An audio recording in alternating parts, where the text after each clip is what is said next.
Okay, guys, so this young man reached out to me and said, Milton, I have a problem. And when I read further, he said, I applied to this college in Portugal, not a college, anyways, is the name of the school. Okay, I applied to this school in Portugal. They said I should pay some money to get the offer letter, then I can then apply for my visa.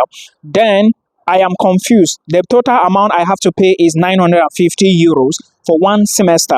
The program is a short-term program.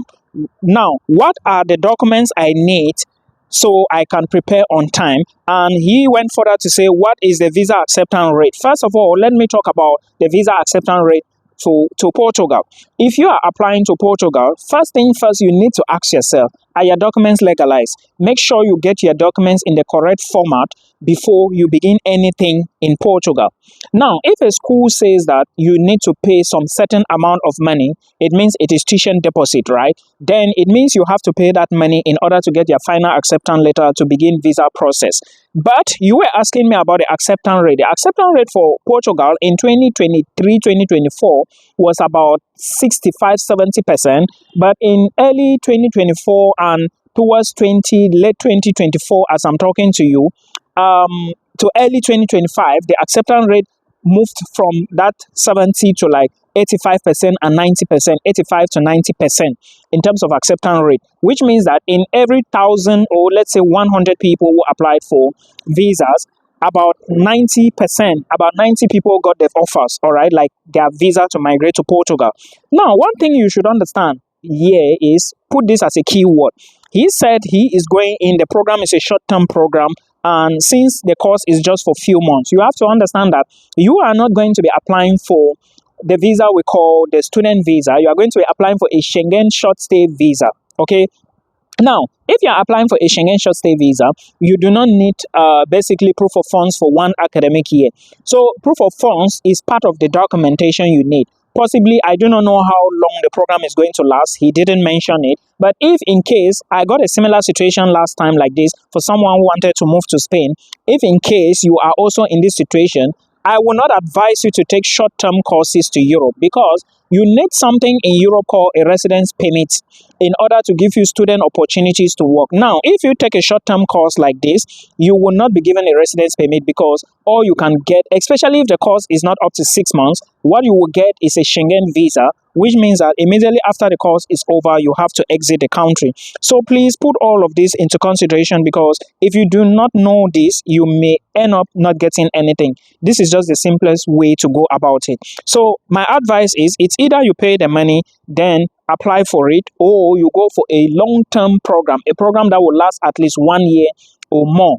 Okay, so at the end of the day, when you move in with a visa, you can eventually end up with a residence permit. I think this is what I can tell you. Now, you were asking for what are the documents you need. Well, you need your acceptance letter. For this information, I already shared more on my YouTube channel. So if you go to my channel, follow the videos, you won't be asking Milton again. Okay, but again, for the benefit of doubt to some other people, you need your documents legalized. Then you also need a copy of your insurance. You also need what we call flight reservation. You need your proof of funds. Remember, the proof of funds will now depend on who is the sponsor and then the documentation. But for now, you need proof of funds, which is in the form of a bank statement, and it's supposed to be for 10,440 euros. This is for one academic year. Okay, but since your program is not up to one academic year, I will advise you just do it for 1 year, or maybe do it for 8 months. I do not know the duration of the program, by the way, but to me, I cannot advise somebody to take a short-term program to study. I would rather prefer you go in with a long-term visa, that is to say a long-term program, right? So that after that, you can equally, if there is a possibility you work as a student, then after that, you can stay back and find a job, and so many other advantages associated with a student visa. But with your short stay program, you are going to get what we call a Schengen visa. So please put this into consideration before you move, so that at the end of the day, you don't blame people. In addition to that, you also need your academic credentials. Like I said, they have to be legalized. And now your program is short stay. I do not think you have to legalize them. Please speak to the embassy again if you are in this situation. Then you also need what we call their flight reservation. I've talked about it. I've talked about insurance. Then your hotel accommodation contract. You also need to speak to your school about that. Or if you don't have, let them guide you on how to get accommodation, because you need to stay somewhere. in order to study the program, right? So this is what I think you should do. And this university that has this type of programs, I think they have short-term courses, is Cumbria University, University of Cumbria in Portugal. Please, when you are applying for any school, do not apply for online programs and do not apply for short-term programs. Always apply for a program that lasts at least 1 year or 2 or 3 or 4 years, because that is what is going to guarantee you a student visa. I know some of you do not know about this, but the website will always be there to navigate you, all right, or to direct you. If you need to talk to me one-on-one on call, please, you make an appointment, then we can talk more on this. Otherwise, check this YouTube channel on the screen, then you watch more videos from there. And I hope you need to know about these 7 countries that accept families. The first one on the list is Austria. If you are thinking of moving next year, September, you should be in Europe, then you cannot take Austria because first, you need to do legalization of documents. You need to apply for schools.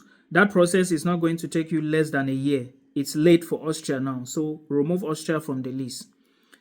And you cannot escape that procedure. That is the thing. So Austria is outside. Now, Denmark. If you want to move to Denmark, the first document you need to get, if you don't have it at this moment, you should go and take IELTS.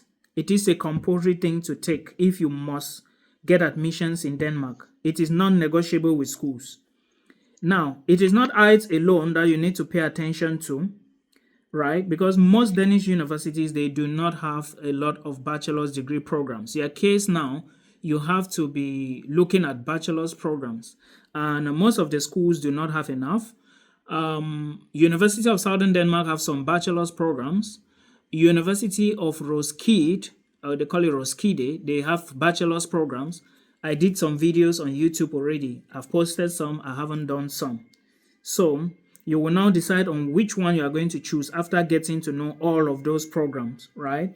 Then I think there are a couple of universities, some other few, that also have some bachelor's programs in English. Now, this is for Denmark. And remember, if you are even thinking of applying for Denmark this year, you should understand that Denmark is now getting hard. Like, it's becoming difficult to go in. Now, there are some students who applied for admissions and they were called back and refunded their money because of the government is trying. They are saying students are coming, some are not going to school as they came in and blah, blah, blah. They are using that route to look for other things. So you see, they have already spoiled the game. So now it's going to be very strict for us going in and Asians. That is another thing you should know. And another thing for Denmark is, remember, they charge a lot of money, like 4,000, 5,000, 6,000, 7,000, depending on the program. And this is per semester. So if you are doing any application, pay attention to these details I'm telling you now. And do not forget that once you get admissions, you have like 14 days to pay the money. The money you are going to see on the website of the school. It depends now on you and the program. You have, when you pay, then it is the school that will begin your visa process. You do not need bank statement or proof of funds again after the first payment. But do not forget you still need accommodation when you enter Denmark. It is important to note this down.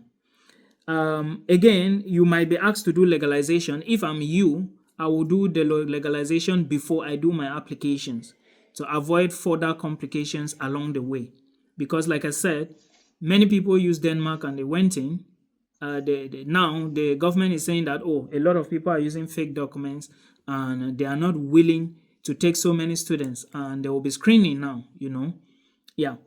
I think that is it for Denmark. If you are not, since you are not moving with the family at the same time, then they can join you later. When you are ready in Denmark, you can apply for your residence card, get your other documents, then go to their website and start the application process for your family. So Denmark is done. Let me move to Sweden. Sweden is also very expensive. Do not forget that. And with Sweden, you are going to be applying for courses that last at least 1 year or more. You should understand that in terms of visa approval rate, Denmark has a better approval rate than Sweden. Currently, there is somebody who applied with a family and was rejected for Sweden, but it doesn't mean that others are also going to be rejected. I'm taking my time to explain this so that at the end of the day, we don't waste so much time. Now, another important thing with Sweden is that before you apply, you are going to see how much they charge per semester.